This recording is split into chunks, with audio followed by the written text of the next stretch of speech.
Welcome back, Wasteland Wanderers. Today, we're delving into one of the most thought-provoking quests in Fallout 3, Oasis. This quest challenges the player's mortality and forces them to confront the themes of life, death, and human values in a post-apocalyptic world. We'll explore the dark and positive themes in each possible ending, so grab your Radaway, and let's dive into the green heart of the Capital Wasteland. Oasis begins when the lone wanderer stumbles upon a lush, verdant area in an overwise, barren Capital Wasteland. This oasis is home to a group of Treeminders, who worship a talking tree named Heral. However, Heral is not just any tree, he is a mutant, once human, who has slowly transformed over many years. The Treeminders believe Heral to be a god and have built their lives around him. Heral first appeared in the original Fallout game as a ghoul living in the hub.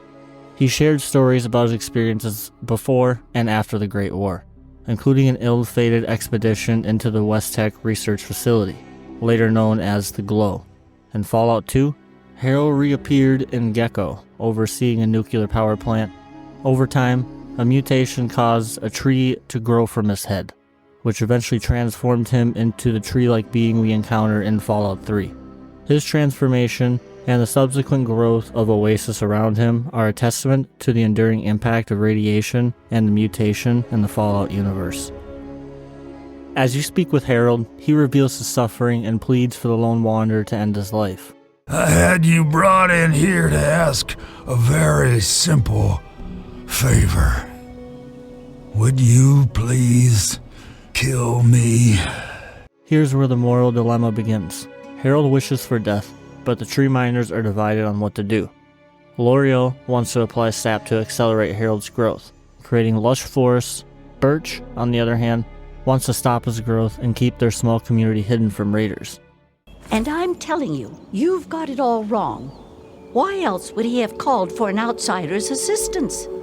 The outsider is here to deliver us from our enemies, to keep this place safely locked away from the wasteland, not to exploit us. How can we preach about peace when all you want to do is keep his gift all to ourselves? That's not what he would want. If we allow the spread of this miracle to continue, we're putting him in jeopardy. I can't allow that. I won't allow it. Once again, my husband, we are at an impasse. I suggest we speak to the outsider. Agreed. Why else would the outsider have been allowed into the grove? Perhaps it's a test. Yes, that must be it. I know why you're here, and despite what my wife thinks, I know you'll do what's best for Oasis. Destroying Herald's heart is the most straightforward way to end his suffering. As you venture deep into the cave system, you encounter several Treeminders who react differently based on your decision. The Great One is dead, slain by your hand. Don't worry, I hold no grudge towards you. You'll have to forgive my people at a time like this, outsider. They aren't used to being so lost. And for once, I don't have the words to help them. This choice raises profound questions about mercy and the ethics of euthanasia. On one hand, ending Herald's life could be seen as an act of kindness, freeing him from eternal torment. On the other, it destroys the hope and faith of the Treeminders, who see Heral as their god. Applying LOreals sap to Herald's heart causes his growth to accelerate, spreading the oasis throughout the wasteland. This option aligns with LOreals Wishes, who sees it as the will of the Great One. You've done a great deed this day, my friend.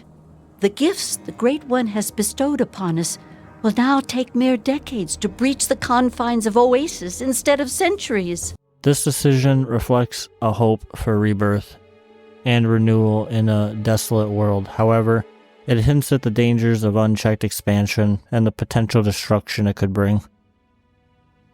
By applying Birchlinament, you halt Herald's growth permanently. This middle ground solution attempts to balance Herald's suffering with the Treeminders' beliefs. You've done a great deed this day, my friend. You've ensured the safety of the Great One and the inhabitants of Oasis. This choice embodies the complexities of compromise and the struggle to balance conflicting values. It stops the spread of the Oasis, preserving the status quo, but potentially leaving Heral in continued discomfort. One of the more heart-wrenching aspects of this quest is the impact on a young girl who adores Heral. She often falls asleep under his branches, and despite his suffering, Heral has a soft spot for her. Actually, the kid is the nicest one of all. Use her name.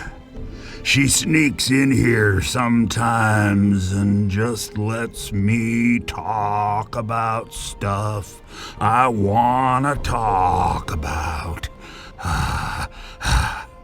Bob really likes her too, 'cause she makes me happy. Choosing to end Herald's life would break her heart, adding another layer of complexity to the decision. Another grim option is to burn Heral alive, which results in significant negative karma. This action is brutal and leaves the Treeminders devastated, literally.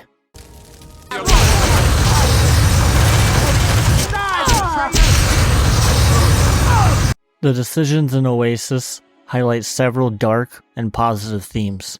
The dark themes include the ethical implications of euthanasia, the potential dangers of rapid ecological change, and the betrayal of faith. Conversely, the positive themes explore the hope for renewal, preservation of life, and the importance of compromise.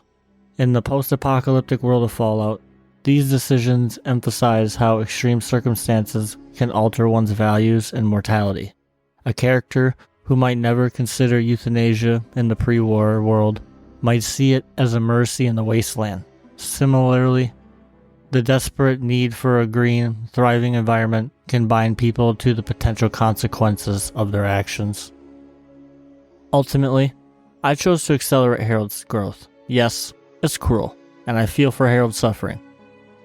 But the wasteland needs vegetation that can grow in irradiated soil. Herald's seeds can grow and eventually transform the wasteland. It's only a matter of time before they are found anyway. After all, I found them.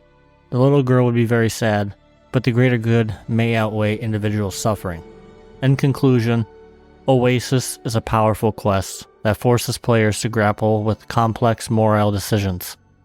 The themes of mortality, human values, and change are woven through the narrative, challenging players to reflect on their choices, the reactions of the NPCs, and the story of the little girl further enrich the experience, providing a nuanced exploration of these items. Thank you for joining me on this deep dive into the Oasis quest in Fallout 3. If you enjoyed this video, don't forget to like, subscribe, and hit the bell for more Fallout lore and theories. Until next time, stay safe out there in the wasteland.